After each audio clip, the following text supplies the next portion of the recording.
What is going on, guys? Welcome back to the channel, and well, as you all know, the new update on the Crew 2 is now live, and with that brought us new summits as well as a new motor pass. If you guys want to check out the motor pass, I'll leave a tag on the screen for that, but nonetheless, let's take a look at the up-and-coming summits right now.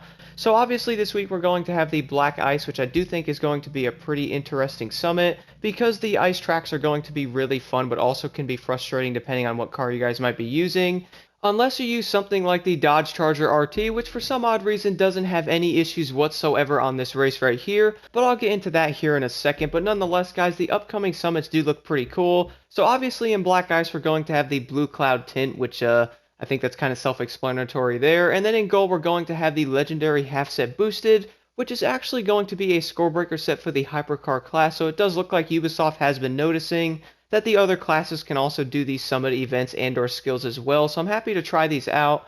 I have a feeling this is going to have the 12% perk on there similar to the Rally Raid class, so it seems the hypercars might actually be way more useful in the skills in the future. And then the next summit's going to have the Crimson Gold Spotlight Rooftop, which might actually be pretty cool to have on some of the trucks that are in the game, like the Rally Raid Ford, for example, in gold there, which if you guys do have the vehicles that are coming out in like the summits like that, for example, I do believe you get the bucks back for every single one, so you do not have to worry about that, and it's a little extra money as well. Then in silver, we have the second part of the half set boosted for the hypercar class. I do think that's going to be well worth going after. Taking a look at this summit though, I have a feeling this one's going to make a lot of players kind of frustrated, but also it's going to be really fun because it's way different. Basically all off-road, rally raid, rallycross, and motocross. So I'm really looking forward to this one. I do think this summit's going to be really fun. Then moving over to the next one, the Scandinavia Flick, which does have the lovely Koenigsegg CCGT on the cover there. I absolutely love that car.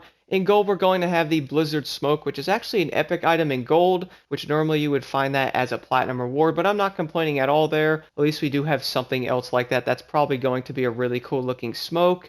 Then in platinum, we have the Nitrochemist Boosted, which for the drag class, I do think is going to be well worth going after, guys. The Nitrochemist set on the drag cars is probably one of the most important sets to have because it really does help the drag cars tremendously. I'm not going to lie though, those affixed stats on that set really do not look all that great, but luckily you can also change those if you would like. I would personally go after Extra Pump and Pure. I feel like that's going to be the best ones to have on pretty much all the classes in the game there.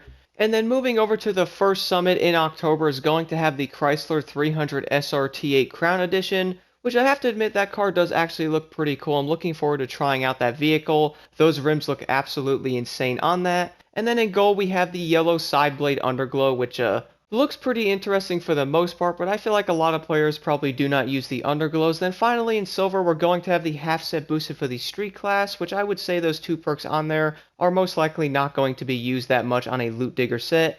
And now moving over to the Black Ice Summit here, starting off with the Slalom. So for this one, I did end up running the Koenigsegg Regera. I personally find this a lot more fun to use really oddball vehicles on these, even though this one is actually on the road, so you technically should use like a street car, which my friend actually did. The Ferrari F40 is also a really good vehicle for this, aka pretty much any of the classes could probably be used on this Slalom, which I do think is going to make it a lot more fun. And with other classes getting the upgraded Scorebreaker set, I have a feeling a lot more of the summits in the future are going to have a lot of different classes in these slaloms, which I do think is going to make this a lot of fun. But anyway, guys, moving over to the speed trap here, I did end up running the Corvette Stingray. This one's actually going to be really easy because all you have to do is turn around and then go as fast as you can forward and hit the objective there. Now, one thing I did notice about this speed trap is the fact that many of the pedestrians can literally spawn in front of you and or turn into you when you're about to hit the objective, so definitely keep an eye out for them. And then moving over to the aerobatics is going to be pretty straightforward. I did run the Zivko Edge 540 V3 and I really wasn't going all that fast in this, at least I didn't think I was, but I still got 149,000 points on this, so luckily the aerobatics are going to be really easy, especially using an air race plane. And then moving over to the first event in the summit is going to be on one of the new ice tracks, and for this I did end up running the Ford Fiesta. I'm not going to lie, by the way though, I would say the Cadillac is probably going to be one of the best options on this event, just because of the way that car can actually handle, and it's funny because it's actually an SUV with lights on it, and it somehow can beat out most of the rallycross vehicles.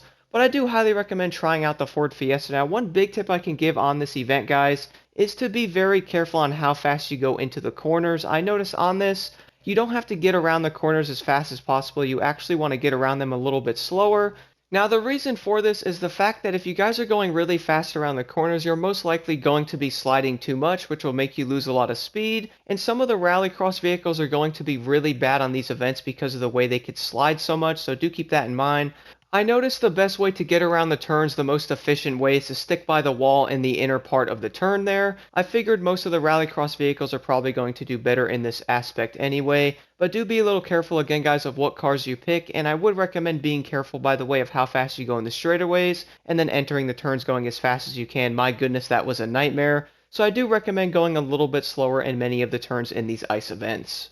And now moving down to the next event is also going to be on an ice track, but this one's going to have a bit of a curveball in it. So I'm sure a lot of players probably clicked on the leaderboards in this and noticed that the Dodge Charger RT Hemi Masked Edition is going to be covering the entire leaderboard because here we go guys. For some odd reason, this car does not slide at all on this track. If you use any of the other street vehicles, you're going to slide a lot. And do not worry though, because you can probably still get about 130,000 points running like one of the regular vehicles. I did actually manage to get around 132,000 points running the Porsche 911 Carrera 4S 992, so I would say you could probably run one of those vehicles, but if you guys are trying to get the best time, you're going to have to use the Dodge Charger RT Hemi. I mean, this thing is going to be incredible. It literally doesn't slide at all. It might be the tires on it. I really don't know why, but I also found this to be really funny, the fact that this vehicle doesn't slide at all on an ice track. But moving over to the next ice event is also going to be with a hypercar. For this one, I found to be a lot easier than the Rallycross race as well. The Maserati actually did really good. This car wasn't sliding all that much, and I would definitely recommend to be careful on the turns once again on this. I would recommend staying to the inner part of the turn similar to the Rallycross events as well. I did find this to be the best way to do this, and also guys, I highly recommend trying out manual. The main reason for this is the car does a lot better in second to third gear around the corners, and shifting it can also save you on some of the turns as well if you start to slide too much. I did unfortunately notice that a lot on this. And then moving down to the next event is going to be a live Xtreme series, which I would say a lot of players aren't big fans of this. But luckily this one's going to be really easy to do, so you can use a rally raid vehicle, a street car, and or a boat. So for this I did end up picking the Porsche 959. For the street car I did end up using the Ariel Atom, which did a lot better than I initially thought. And then finally for the boat I did end up running the 1414 Demon. I figured these three vehicles did a really good job, and the Ariel Atom for some odd reason is definitely going to be one of the better street cars. I do plan on taking another look at that car in the underrated street car video part 2.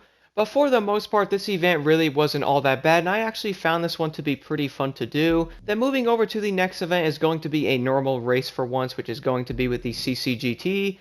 I really do love using this vehicle. The Koenigsegg CCGT might actually be my overall favorite touring car in the game. Even though it might not be one of the best vehicles to use, I find this thing to be an absolute blast. Now I did end up lowering my settings a little bit, because I did notice with the settings up more, the car was actually gripping way too much, which is definitely a good problem to have. But regardless, this race is going to be really fun to do, and definitely a breath of fresh air compared to the other ones. Then finally, guys, the last event in the summit is going to be an Alpha GP race, mixed into a street event, and this is indeed a US Speed Tour event.